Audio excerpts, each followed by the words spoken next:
Let's discuss it. Joining me right now, former CIA Deputy Division Chief for Korea, Bruce Klingner. He's now a Korea Affairs Specialist for the Heritage Foundation. And also with me, CNN politics reporter and editor-at-large, Chris Cillizza. Bruce, what do you think of what Nick Robertson was reporting there from Mike Pompeo, that the United States wants North Korea to take major steps to nuclear disarmament in the next 2 years? Well, certainly we want North Korea to fulfill its not only its recent pledge in the Singapore communique, but also what it's required to do under UN resolutions, which is to abandon its nuclear, missile, and chemical and warfare programs in a complete, verifiable, irreversible manner. So certainly we're hoping that the recent negotiations will lead to that. On the military exercises, North Korea has long been calling for the U.S. and South Korea to abandon those, in some cases as part of a freeze-for-freeze proposal where they freeze their nuke and missile tests in return for us stopping our exercises. The U.S. has always correctly rejected that initiative or proposal from the North in the past, because any kind of pause could lead to a degradation in allied deterrence and defense capabilities. Well, that seems to be the route that things are going right now, though, Bruce. I mean, what do you also then make of what President Trump tweeted? That there's no longer a nuclear threat coming from North Korea. That's coming from the president just this morning.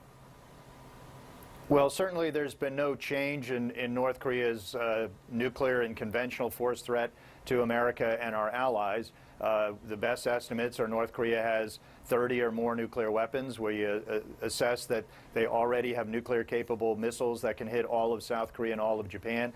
They are working on or nearing completion of nuclear-tipped IRBM, intermediate-range missiles that can hit Guam.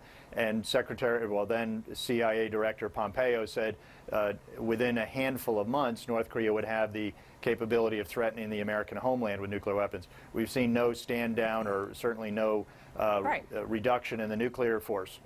Absolutely not at this point. And Chris, then 2 days after sitting down with Kim Jong-un and also saying that he trusts Kim Jong-un, the president then tweeted out this: "Our country's biggest enemy is the fake news."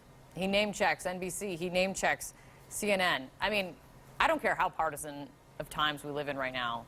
That is bananas. That's a good word for it. It's also dangerous and deeply irresponsible. I mean, you know, I don't want to sound too much like a scold here, but if you like democracy, you should like a free and independent media. Look at countries that don't have democracies, and one of the hallmarks of them is they don't have free and independent media.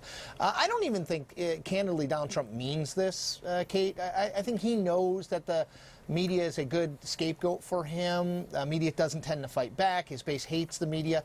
Donald Trump, I'd urge people, go read the transcript or watch some of his press conference before leaving Singapore. He is overly solicitous of the media. He tells David Sanger, who is a New York Times reporter, also a CNN contributor, I love that piece you wrote about me way back when. He talks with another reporter about a piece he wrote about the Staten Island ferry and Donald Trump decades ago. This is someone who does not view the media in the way that he portrays viewing the media. This is a political gambit, but that doesn't mean that the people who follow and believe in Donald Trump understand that. And that is where I think you get into the danger. I mean, it gets back to, again, it's amazing how far we've come and how not far we've come, which is taking his words seriously and literally. I mean, you have to, at some point, and I'm sure I'm wrong now. I'm officially wrong. At some point, words matter, and apparently they don't. And that's where we land on this. Bruce, I see you smiling because I know you agree. Kate's words never matter. Great to see you guys. I appreciate it. I really appreciate it. Much more to come on that. But we also have this just into CNN. Republican Senator Bob Corker, who is not